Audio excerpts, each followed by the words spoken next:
हमारा टॉपिक है chapter number 15 human movement in fluid medium. यानी जो ह्यूमन है वो जब फ्लूइड मीडियम में मूव करेगा तो कौन कौन सी फोर्सेस अप्लाई होंगे, क्या क्या प्रिंसिपल्स मैकेनिज्म वगैरह अप्लाई होंगे, हम वो इसको स्टडी करेंगे। सबसे पहले फ्लूइड्स। कॉमनली हम फ्लूइड्स को कहते हैं कि लिक्विड्स कंसीडर करते हैं, यानी फ्लूइड्स का मतलब लिक्विड, लेकिन ऐसा नहीं है, बल्कि मैकेनिकल इसकी डेफिनेशन है जो कि ये कहती है कि फ्लूइड एक ऐसी चीज़ है जो कि फ़्लो करती है कॉन्टीन्यूसली, अपनी शेप को चेंज करती है जब उसके ऊपर कोई फोर्स एक्ट हो, for example gases and liquids.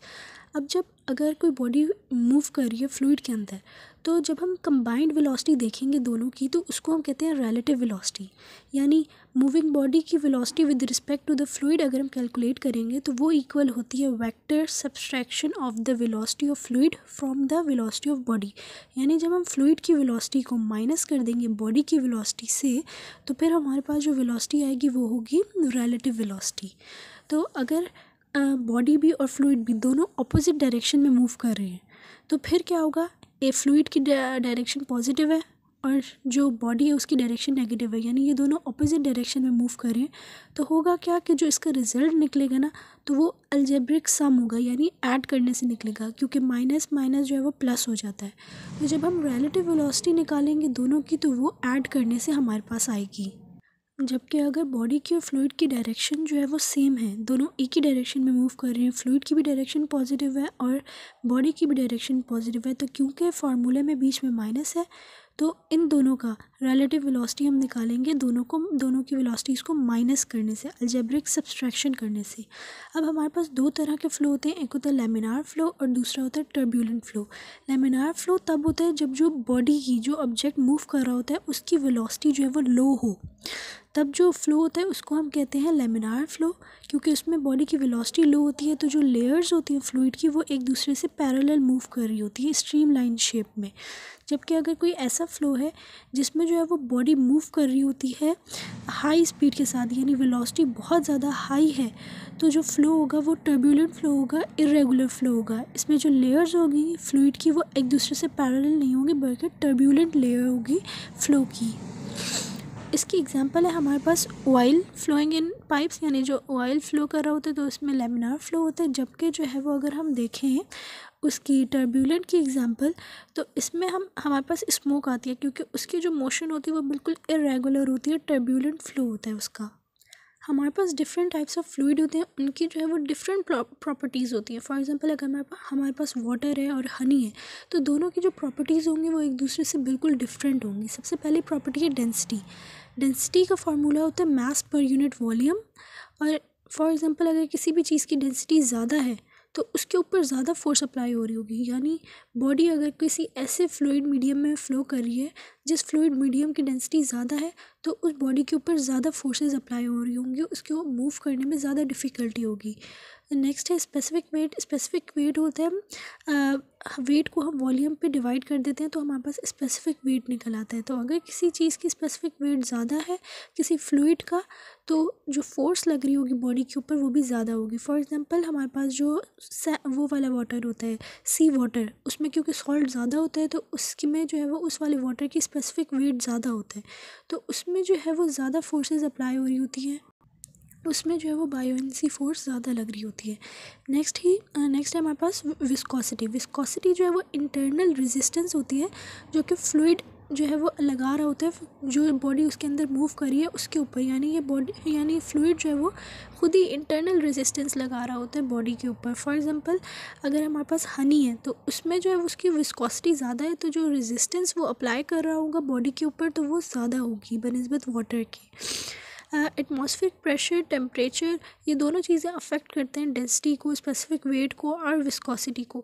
जब जो है वो टेम्परेचर डिक्रीज़ करता है और प्रेशर इंक्रीज़ करता है तो जो विस्कोसिटी होती है वो इंक्रीज़ करती है। जबकि अगर हम टेम्परेचर को जो है वो इंक्रीज़ करें तो क्योंकि काइनेटिक मोशन ज़्यादा हो जाएगी, मॉलिक्यूल्स की एक दूसरे से ज़्यादा टकराएंगे तो विस्कोसिटी उसमें कम हो जाएगी। जब हम जो है वो किसी भी फ्लूइड के अंदर फ्लो कर रहे होते हैं तो हमारे ऊपर एक नीचे से फोर्स अप्लाई हो रही होती है जिसको हम कहते हैं buoyancy. Buoyancy is the fluid force that always directed vertically upward, यानी ग्रेविटी जो है वो हमें नीचे की तरफ खींचती है, लेकिन जो बायोएंसी फोर्स होती है वो ऊपर की तरफ जो है वो वर्टिकली अपवर्ड्स अप्लाई हो रही होती है जब हम फ्लूइड मीडियम में होते हैं। इसका मैग्नीट्यूड फाइंड करने के लिए, बायोवेंट फोर्स का मैग्नीट्यूड फाइंड करने के लिए हमारे पास आर्चिमिडीज प्रिंसिपल है, जो कि ये कहता है कि जो मैग्नीट्यूड है बायोवेंट फोर्स का acting on the given body is equal to the weight of the fluid displace by the body. यानी जितना उस बॉडी ने वेट डिस्प्लेस किया है फ्लूइड का, उतना ही उसके ऊपर बायोवेंट फोर्स लग रही होगी। इसको मैं इस तरह समझाऊंगी कि हमने कोई एक चीज़ ली है जिसमें हमने पानी ऊपर तक भर लिया, बिल्कुल उसके एजेस तक वाटर फिल कर लिया। अब अगर हम उसमें कोई हैवी ऑब्जेक्ट डालेंगे, फॉर एग्जांपल आयरन, तो जैसे ही हम वो ऑब्जेक्ट डालेंगे तो एक फोर्स का वॉल्यूम है, एक फोर्स का वेट जो है वो बाहर गिरेगा आके।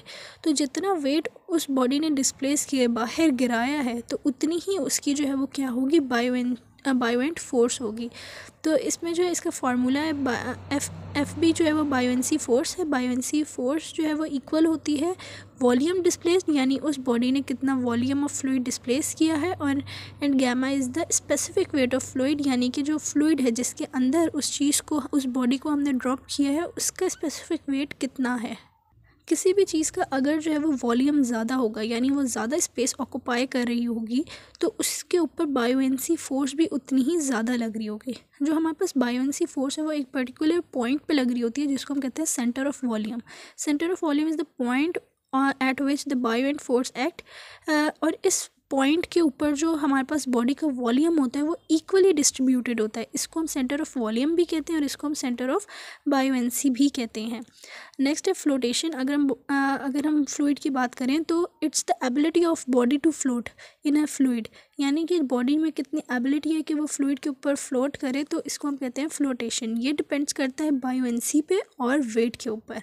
अगर किसी भी ऑब्जेक्ट की जो है वो वेट मतलब इक्वल है बायोवेंसी फोर्स के, या बायोवेंसी फोर्स ज़्यादा है ऑब्जेक्ट के वेट से, तो वो ऑब्जेक्ट जो है वो फ्लोट करेगा फ्लूइड के ऊपर। लेकिन अगर बायोवेंसी फोर्स कम है और उस ऑब्जेक्ट का वेट ज़्यादा है, तो वो ऑब्जेक्ट सिंक कर जाएगा। और जो पार्शली सबमर्ज्ड चीज़ें होती हैं जैसे सबमराइंस वगैरह, तो उसमें ये होता है कि उनके दोनों साइड पे एक बेलास्ट टैंक होते हैं। इन ब्लास्ट टैंक में क्या होता है, वाटर फिल्ड कर देते हैं। जब वाटर एम्प्टी होता है तो उनका वेट जो है वो बायोवेंसी फोर्स के इक्वल आ जाता है, जिसकी वजह से वो फ्लोट करते हैं। और जब वाटर को फिल कर देते हैं तो उनका वेट ज़्यादा हो जाता है बायोवेंसी के, तो इसलिए वो क्या करते हैं, नीचे सिंक कर जाती हैं एक लिमिट तक, जितना उनमें वाटर को फिल किया जाता है। तो अगर मैं आपको एग्जांपल से समझाऊं बॉल और फ्रिस्बी में, तो अगर हम जो है वो फ्रिस्बी को वाटर के ऊपर रखें तो वो क्या करेगी, फ्लोट करेगी। क्यों फ्लोट करेगी, क्योंकि उसमें वॉल्यूम सिंपली हम कहते हैं कि कितना सरफेस एरिया ऑक्यूपाई किया है। तो फ्रिस्बी ने क्योंकि सरफेस एरिया ज़्यादा ऑक्यूपाई किया हुआ होगा, तो उस पर जो बायोवेंट फोर्स लग रही होगी वो भी ज़्यादा होगी। जबकि एक बॉल है, उस बॉल की क्योंकि वॉल्यूम कम है, डेंसिटी ज़्यादा है उसकी, लेकिन वॉल्यूम यानी स्पेस जितनी उसने ऑक्यूपाई की हुई होगी वो कम होगी, इसलिए बायोवेंसी फोर्स भी कम लग रही होगी।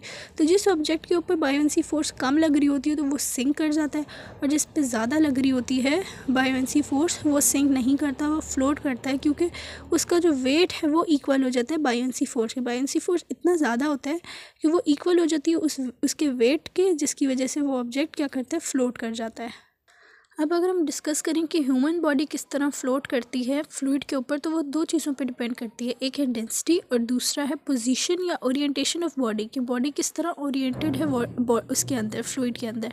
सबसे पहले हम डेंसिटी देखते हैं। जो ह्यूमन बॉडी है उसमें जो बोन्स और मसल्स होते हैं उनकी डेंसिटी ज़्यादा होती है, वो ज़्यादा मतलब उनका ज़्यादा वेट होता है, भारी होते हैं वो। जबकि जो फैट है वो लेस डेंस होता है, उसकी डेंसिटी कम है।